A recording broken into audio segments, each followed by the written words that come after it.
welcome to this semester's last edition of UAlbany Overtime. I'm Troy Farkas. And I'm Donna Conrad. So as of now, basketball is really the only prominent sport going on, so let's jump into that now, and a little later we'll look at the fall in review. The Albany Cup has been a premier battle between crosstown rivals Albany and Siena. The series started back in 2001, and the Saints lead it 10-5, but the Danes had taken 4 of the last 5 going into Saturday night. Now let's send it over to Troy, who was at the Times Union Center on Saturday. Thank you, Donna. I'm here at the Times Union Center. UAlbany ladies, Siena ladies, gearing up for their 5 o'clock game tonight. Coach Abe, since she has taken over at UAlbany as the head coach, never lost an Albany Cup, winning 5 straight into tonight, looking to make it 6 behind the play of Teresa Richards and Imani Tate. Now the men, who have won 3 straight heading tonight, will have a difficult time doing so. They'll be without big man Richard Peters, still suffering from food poisoning a few days ago. There'll be certainly a tough contest between both teams tonight, but the good news is the crowd will be awesome here at the Times Union Center. The Albany Cup, a huge event for the Capital Region every year. There'll be thousands of fans cheering here for the purple and gold and yellow and green. Live from the Times Union Center, this is Troy Farkas, UAlbany Overtime. And there it is, the sought-after Albany Cup. UAlbany looking to get another win, while Siena coach Allie Jacks hopes it's her team's turn to hold the cup. First quarter, Erin Coughlin passes ahead to Imani Tate, who pulls up and nails the mid-range, UAlbany up early. But Siena comes back firing. Let's take a look at some Siena buckets. Denisha Evans kicks it to Jackie Benitez, who sinks the 3. Albany still up, but Siena looking to claw back. Joella Gibson in transition finishes on Zakiya Saunders. Siena not looking bad as the shooting continues, with Benitez handing it off to leading scorer Colleen Scarborough, who hits 3. UAlbany up 8 at the half.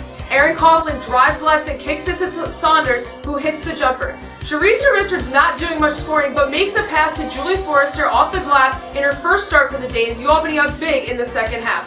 But Scarborough fights through transition for 2, trying getting them back in the game. Tiana Jo Carter down low bobbles it, but gets back 2 points, sealing the win for UAlbany. And they win it, flashing up the 6 for 6th straight Albany Cup title. Here's what some of the team had to say after the win. Well, the best thing about Teresa, she doesn't care. She's just happy we won games, and knowing her, she'll come back like a crazy person. So I just thought overall the team defense, and that's really what we were stressing for this game, to have just great team defense. Go based off our defense. So, once we have good defense, the offense just comes to us easier. Now, while we're all home for the holidays, the Danes will continue to practice and get a few more games in before conference play starts in January. The team will head out to California to compete in the Women of Troy Classic in Los Angeles. They will play UC Davis on Friday and either USC or Florida A&M on Sunday. And after a couple days off, the women will wrap up their non-conference play against Yale before taking on UMBC in Baltimore January 6th. Now, as the season rolls on, the Danes continue to turn heads as they currently sit at 7-2. Most of the team's success has stemmed from the play of standouts Imani Tate and Sharisha Richards. Both have been named America East Player of the Week this season, with Tate getting her second one this week. They're the team's top shooters, Richards leading the way, shooting 56%, and Tate following close behind at 52%. Speaking of Teresa Richards, she was recently named to the Women's Naismith Trophy early season watch list again this season. Of course, the trophy goes to the best player in basketball every year. Richards is one of 50 named to the list. And as a senior, Richards won't be able to see them, but her team announced the signing of 4 new recruits for next season. Albany bringing in 3 guards and a 6'3" forward to try and keep the tradition of winning going. Coach Abe is excited for the recruits, saying the performance on the court and in the classroom represents everything UAlbany basketball is about. Now looking at the men's team, the Great Danes have taken the title in the past 3 meetings against the Saints. Unfortunately, the streak ended this year, and Siena would be the ones hoisting up the trophy at the end of the game. Let's take a look at the highlights, Troy. Jimmy Patsos looking for his first Albany Cup victory 2 years into the job, coming over from Loyola. Kenny Wormley dribbles, finds Brett Bisping off the glass. Siena jumps out to an early lead. A few minutes later, the kick out to Ray Sanderson nails the tray from the top of the key, which would start a trend. Siena's Levon Long on the next possession hits the corner 3. The southpaw puts up a team-high 19 points. Jameer Andrews drives and dishes to Joe Cremo. The freshman ties the game at 23 late in the first. Shot clock winding down, and Ryan Oliver eyes Evan Singletary. Hand down, man down. Saints up 4. Last second of the first half, Ray Sanders on the break cuts the lead to 2.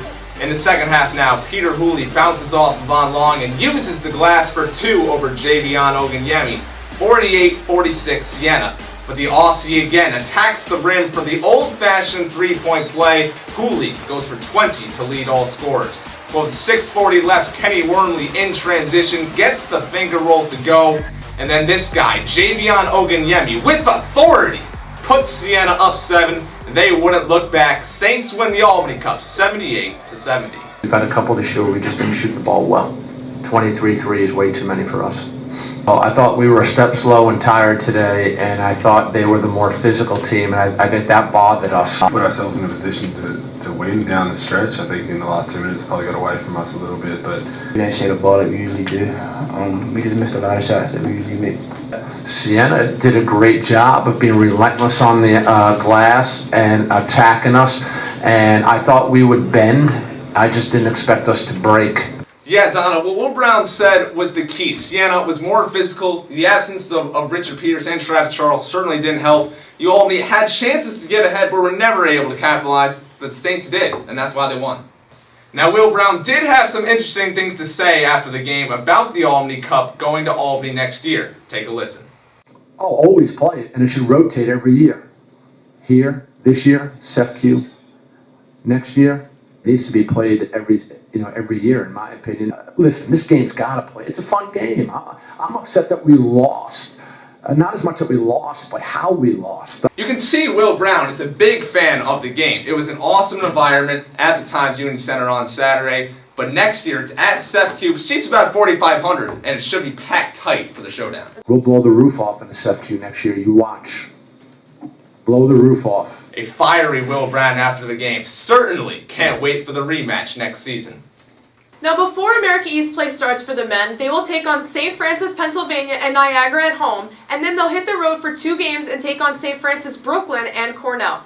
They'll open up conference play against UMBC at SEFQ on January 6th. Now, before we go to break, take a look at some of the sights and sounds from this weekend. From Bridgewater, New Jersey, number 0, Tanisha Berriabe.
Welcome back to UAlbany Overtime. We're here with Brady Farkas from ESPN Radio. Brady, how are you? Good. How are you guys? Thanks for having me. Thank you for coming on. So, Albany Cup, the men's game. Let's talk about your takeaways from the game. Well, I think UAlbany needs to be healthy. They needed Richard Peters and they needed Travis Charles. Now, those guys, their absence didn't really hurt the Danes in the box score because they're not huge scorers, but their ability UAlbany's ability to rotate in that kind of quartet of big men, they needed all of that because Brett Bisping and Javion Oganyemi were so good inside that you can't just beat them with 2 guys. And Mike Rowley was in foul trouble a little bit early on. That forced UAlbany to go smaller. And then just defensively, they wore down at the end of the game. I think UAlbany did a pretty good job of limiting Siena's transition game, but continues to be an issue that UAlbany's just not shooting well from the outside. They need to do that better moving into conference play. What did Siena do Saturday night to expose UAlbany? I don't know if they so much exposed them, but really the game was going to come down to which team could impose their style on the other. Siena wants to get up and down the floor, wanted to play in transition. UAlbany would prefer to slow the game down and play a half-court game and keep the point totals lower. So the fact that Siena was able to get out in transition and push the game into the high 70s was what they needed to do and what they were able to do. Now, Siena is a very fast-paced team, just like you said. UAlbany not as much. You said going into the game that pace would determine who would win. So what did Siena do to set the pace? Well, they just took their chances in transition when they had to, and they tried to speed UAlbany up. I think Will Brown coached teams do a pretty good job of dictating tempo. You saw, look, Kentucky scored 78 points on UAlbany. That's the same amount that Siena just scored. So the fact that Siena was able to put up that point total against them, that's a big thing. UAlbany will play games in the 50s and win, and they needed to do that against Siena. And the fact that the game was up towards the 80s really favored the Saints. Now, should they be concerned after a game like this? I mean, now Siena obviously had a good team going in this year, but looking towards conference starting soon, I mean, do we think there's something to be concerned about? I think the only thing to be concerned about really was the play of Peter Hooley, and he came out and played well. He had 20 points. He hadn't been playing well offensively. At least he'd been doing other things to contribute, but that's the guy you really counted on to be a double-figure scorer, and he has been, but it hasn't been the way we expected. He hadn't shot well. But yet, on Saturday night, he was aggressive, got to the hoop, so they fixed that issue. And remember, a lot of things went right for Siena in that game to win. UAlbany was down 2 big guys. They got 19 points from Levon Long, which they usually don't get. So, and all that put together, they still only won by 8. So UAlbany, I think, given what they had, I think they played pretty well. Now, coming into the season, Brady, we knew for UAlbany that one of their weaknesses would be their big men. Graduating Sam Rowley last year, Greg Steyer having to step up this year. Do you see this at, when you're entering conference play, playing against guys like Jameel Warney at Stony Brook? I mean, how big of an issue is this going to be going forward, that lack of depth or effective front court players? I thought that going in, but I don't think UAlbany has guys that can't score on the inside. You've seen Greg Steyer get 9 points, 12 rebounds. You've seen Mike Rowley go for 15. You're not going to replace Sam Rowley with one player, but they have the ability to rotate these guys in. And look, if 4 guys go in and get 7 points, well, now it's 28 points, and Sam Rowley was only going to give you 15. The thing that Sam Rowley, where his presence really missed, is that he drew a double team constantly down low. So he would get the ball in the paint, teams would double, he'd kick out, and that shot for Ray Sanders, Evan Singletary, Peter Hooley is wide open at that point. Now it's not. They're playing straight up down low, and so when you kick it out, that shot is no longer wide open for a player on the perimeter. So UAlbany has to get a presence down low that can attract double team, or they have to be much better at moving the ball and reversing the ball quickly. I think they had 7 assists versus 14 turnovers against Siena the other day. They're really not generating a whole lot of assists on their scoring opportunities. They need to figure out a way to attract a double team down low and then kick out. Evan Singletary and Ray Sanders and Hooley and Cremo, they're all very good shooters, but they need those shots to be open. Right, now, you talk about those shots. They're not getting, I've seen in multiple games, they're not getting the big shots like they used to last season especially. Aside from, they need to draw a double team, but do they need to just, work on their shooting in general? I've seen a lot of missed opportunities from the 3. Again, when those shots aren't wide open, though, shooting threes, you're only in the high 30s anyways on the percent. When those shots are now being contested, you've got a hand in your face, that percentage goes down even lower. And they rely so much on Evan Singletary, and they need to. He's probably the best. He's definitely the best guard in the conference, in my opinion. He's one of the best guards in UAlbany history. He's only going to be here for 2 years. It's hard for him to bring the ball up the floor and just pull up. So they need to get the ball cycling better on the perimeter in order to create those open looks. Again, even if you're wide open, you're not going to shoot 50%. So you need to get as close to as many looks wide open as you can to improve that percentage from the low 30s to the high, to the low 40s, and even that is a big difference. Definitely. Now, Brady, this team, its core, Hooley, Sanders, Singletary. These are guys who have a lot of experience, been playing here for a while. The team, they played Kentucky earlier in the season. That's a team who was a one-and-done team, and they still get it done. But UAlbany, with these mid-major schools or smaller schools, it's the experienced guys that will lead you the way. Do you think Hooley, Singletary, Sanders can lead UAlbany to big things this year? Oh, absolutely. I think UAlbany is still the best team in the American East, and I think they're still going to get to the NCAA tournament. But that said, it's different when you're at the top of the mountain. Everyone's gunning for them, as they have been, but Stony Brook, you know that game's circled on their calendar based on last year. Stony Brook could win it. Hartford's got high expectations. And even teams at the bottom of the league, UMBC, are they a threat to UAlbany at the top of the league? No, but on a single game basis, they could be. Because when you're at the top of the mountain, everyone's trying to knock you off. And I think, though, look, you don't have 3 all-conference players for a reason, and that's in your starting lineup. Then you got probably the best 6th man in the league in Joe Primo, and you've got experienced big men in Mike Rowley and Sire. UAlbany has depth, they have experience, and they have the best coach in the league. And don't forget that. 5 trips to the NCAA tournament for Will Brown. He's not going to be flustered by anything, and I think UAlbany's in as good a shape as you could want going forward. Yes, Will Brown, certainly a great coach for UAlbany. Brady, thank you very much for joining us today. We hope we'll have you soon. Thank you for having me. All right, we'll be right back with the UAlbany Overtime.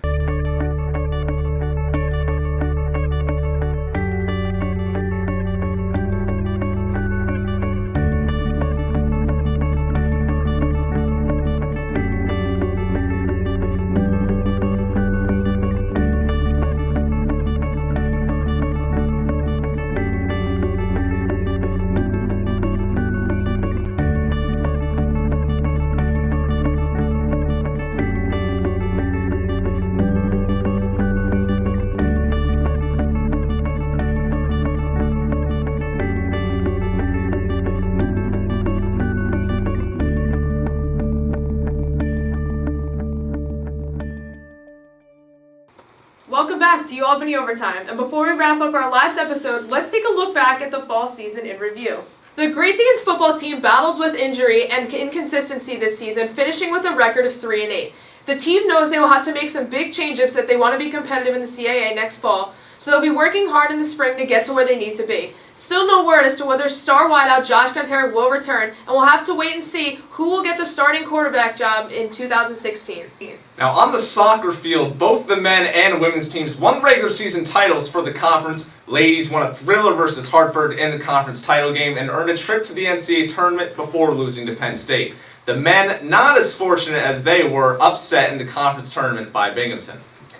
Now over to the volleyball court, where the Great Danes almost came away with the America East title, but just fell short to New Hampshire in 4 sets in the finals. The team was dominant in the conference, going 11-1, and since Tatum Junction is the only senior graduating, the team will bring back top players, including Lainey Lanedecker, to remain competitive in the conference. It was another really good season for the Great Danes field hockey team. Phil Sykes' squad won the conference in the regular and postseasons after posting a 19-3 record on the year. Midfielder Paula Heuser earned national recognition, landing herself on the All-American team for the 2nd year in a row. And that's all we got, but before we go, just a quick thank you to everyone who made this show possible this semester. An even bigger thank you to the UAlbany teams for making our job here so fun. From the bottom of our hearts, we here at Albany Student Television would like to wish you a happy holidays. For UAlbany Overtime, I'm Trey Farkas. And I'm Donna Conrad, saying good night and go Danes.